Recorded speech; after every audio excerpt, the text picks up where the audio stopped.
अगर आपने Adobe Illustrator के तमाम टूल सीख लिए हैं लेकिन टैब टूल रह गया है तो समझो काम अभी अधूरा है। अस्सलाम वालेकुम वरहमतुल्लाहि वबरकातुहू। जी उम्मीद है आप तमाम अहबाब खैर से होंगे। जीम एकेडमी से एजाजुल्लाह खान हाजिर खिदमत है और आज की वीडियो में हम पढ़ने जा रहे हैं Urdu and Arabic graphic designing course का सबक नंबर 12। आज के सबक में हम पढ़ेंगे टैब टूल को। तो आइए चलते हैं कंप्यूटर की स्क्रीन पे और देखते हैं टैब टूल को।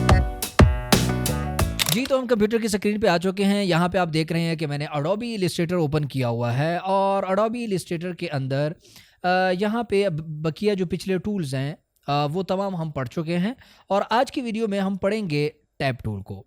टैब टूल पे अगर मैं क्लिक करता हूँ और राइट क्लिक करता हूँ तो आप देख रहे हैं कि यहाँ पे जितने भी टूल हमें नज़र आ रहे हैं, जितने भी टूल्स हैं यहाँ पे, वो तमाम टेक्स्ट से रिलेटेड है। यानी जब हम कोई चीज़ लिखते हैं तो उसके लिए ये तमाम टूल हमें बहुत अच्छी खिदमात देते हैं। ठीक है, तो मैं यहाँ पे क्लिक कर रहा हूँ और टैब टूल लेता हूँ और यहाँ पे दोबारा क्लिक करके अगर आप देखेंगे कि मैं कुछ लिखने की कोशिश करता हूँ, यहाँ पे डबल क्लिक करके और डबल क्लिक करके, अच्छा यहाँ पे मेरिड प्रो फ़ॉन्ट सेलेक्ट है जबकि मेरिड प्रो फ़ॉन्ट ऐसा नहीं होता मेरे हिसाब से।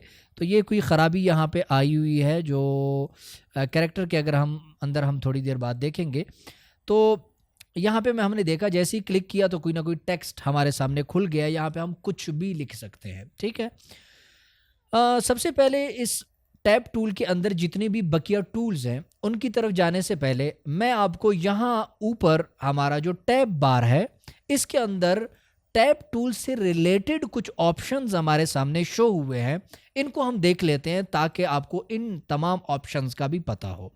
तो ये टेक्स्ट हमने लिखा है, अगर मैं इस टेक्स्ट को की सिलेक्शन को ख़त्म करता हूँ, डिसेलेक्ट करता हूँ और साइड पे एक बार क्लिक करता हूँ तो आपकी नज़र यहाँ पे होनी चाहिए।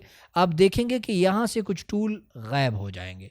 देखें, यहाँ पे टूल की तादाद कम हो गई और अभी दोबारा से मैं इस टेक्स्ट को सेलेक्ट कर रहा हूँ तो आप देखेंगे कि यहाँ पे टूल्स की तादाद कुछ बढ़ने वाली है।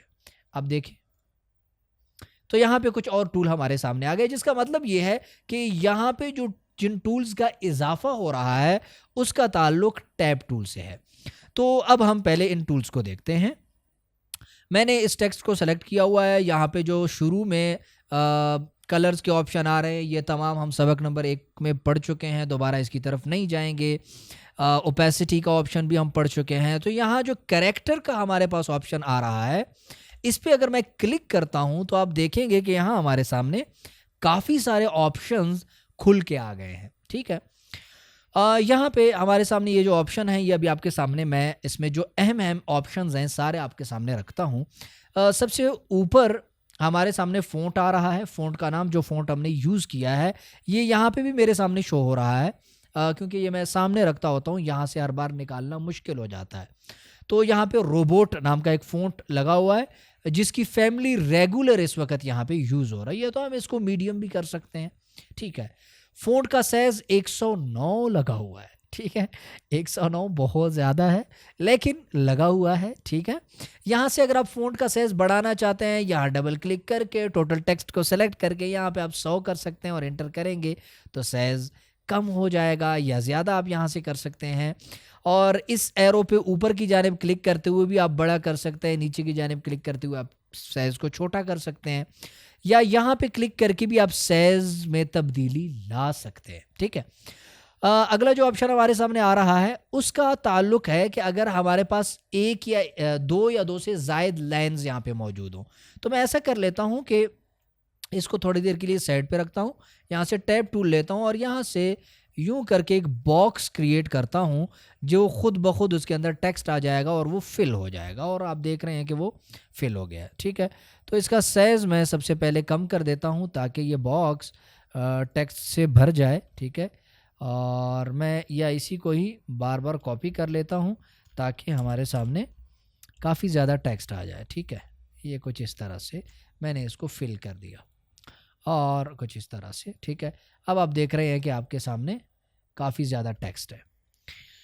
दोबारा मैं उसी कैरेक्टर पे जा रहा हूँ, कैरेक्टर पे क्लिक किया और क्लिक करने के बाद अब इस ऑप्शन को देखते हैं। इस ऑप्शन का जिस तरह से मैंने बताया कि जब आपके पास 2 या 2 से ज़ायद लाइन्स यहाँ पे मौजूद हों तो इनके बीच का जो फासला है अगर वो आपको बढ़ाना है तो वो इस टूल की मदद से होगा। जैसा कि अगर आप देखेंगे मैं ऊपर के एरो पे क्लिक कर रहा हूँ तो नीचे लाइन्स के बीच का जो फासला है, डिस्टेंस है, वो बढ़ रहा है। ठीक है, और इसी तरह नीचे वाले पे क्लिक करूंगा तो वो डिस्टेंस और फासला कम हो रहा है। ठीक है, इसी तरह नेक्स्ट टूल की तरफ जाते हैं। इस टूल का बुनियादी तौर पे काम यहाँ पे ये टूल हमें कुछ ज़्यादा फ़ायदा नहीं दे सकेगी। ठीक है, इसका इस्तेमाल भी कम है, इसको छोड़ दें।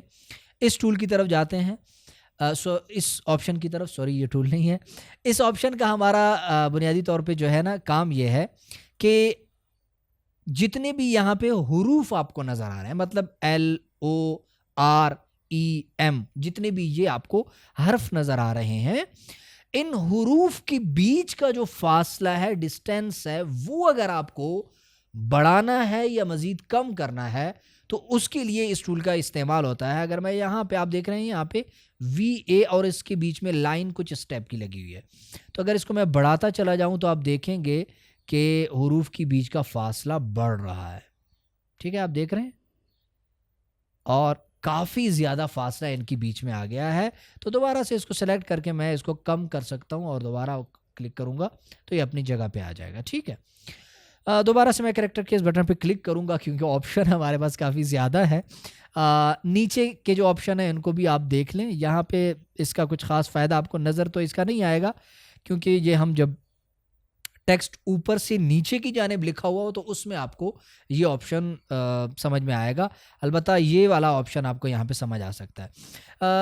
मैंने जब वीडियो शुरू की उस वक्त मैंने आपको बताया कि ये फ़ॉन्ट यहाँ पे मैरिड प्रो सेलेक्ट था और मैंने कहा कि मैरिड प्रो फ़ॉन्ट कुछ इस टाइप का नहीं होता। ठीक है, इतना आपस में दबा हुआ नहीं होता जितना ये है, तो इसके ऊपर कोई ऑप्शन अप्लाई है। ठीक है, तो वो यही था और मुझे उस वक्त अंदाज़ा हो गया था। तो मैं कैरेक्टर में आके अगर आप इसको देखेंगे तो ये 70% है, जिसका नुकसान ये हुआ है कि फ़ॉन्ट आपस में दब से गए हैं ऐसे करके। ठीक है, तो ऐसा नहीं करना चाहिए, फ़ॉन्ट के साथ ये जुल्म है। तो हम यहाँ पे इसको हम 100% कर देंगे। ठीक है, और उसके बाद जैसे ही इसको एंटर करेंगे तो हमारा टेक्स्ट अपनी जगह पे आ जाएगा और इसका जो साइज़ है और इसका जो अंदाज़ है वो बिल्कुल ओके हो जाएगा। ठीक है, ये कैरेक्टर के अंदर जितने भी अहम टूल थे वो सारे हम देख चुके हैं। आगे हमारे पास पैराग्राफ का एक ऑप्शन है, इसको भी हम देख लेते हैं और इसके अंदर भी जो ऑप्शंस हैं उनको हम अभी से समझ लेते हैं। तो यहाँ से मैं पैराग्राफ पे क्लिक करूँगा और क्लिक करने के बाद सबसे टॉप पे हमारे सामने पैराग्राफ से रिलेटेड कुछ ऑप्शंस हैं। ठीक है, उसके लिए मैं पहले ऐसा कर लेता हूँ कि इसको मैं यहाँ से छोटा करता हूँ और ऐसे करके बड़ा कर देता हूँ ताकि आपको नज़र सही से आए। और फिर से मैं पैराग्राफ के इस बटन पे क्लिक करता हूँ। तो ये पहला टूल अलाइन लिफ्ट वाला टूल हमें बताता है कि लेफ्ट साइड से तो आपका टेक्स्ट अलाइन होगा, लेकिन राइट साइड से अलाइनमेंट की हम कोई गारंटी नहीं लेते। ठीक है, इसी तरह ये बिल्कुल सेंटर में कर देगा, ये राइट साइड से अलाइन कर देगा। अगर मैं क्लिक करूं तो देखिए राइट साइड से अलाइन हो गया है।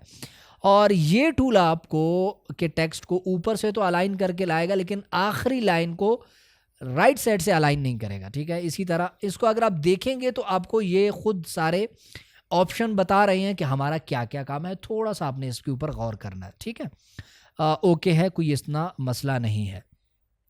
तो उमूमन मैं जो यूज़ करता हूँ वो जस्टिफाई विद लास्ट लाइन ज़्यादा ये यूज़ होता है, या फिर ये बिल्कुल अलाइन सेंटर वाला यूज़ होता है। ठीक है, तो अगर हम फ़िलहाल इसको यूज़ कर लेते हैं। ठीक है, इस पे क्लिक करने से पहले ये नीचे के ऑप्शंस ज़्यादा अहम नहीं है, इनको मैं नहीं छेड़ूंगा। यहाँ पे एक और ऑप्शन है हाइफिनेट। ठीक है, इस ऑप्शन का काम क्या है ये भी मैं आपको यहीं पे समझा देता हूँ। अगर मैं यहाँ पे दोबारा क्लिक करता हूँ अलाइन लिफ्ट वाले टूल पे, तो मैं पहले यहाँ पे आके आपको कोई चीज़ समझाता हूँ। ठीक है, यहाँ पे अगर आप देखेंगे तो ये लफ्ज़ जब ख़त्म हो रहा है तो इसके आखिर में माइनस का एक निशान बना हुआ है। यहाँ पे भी सेम, यहाँ पे भी सेम, यहाँ पे भी सेम।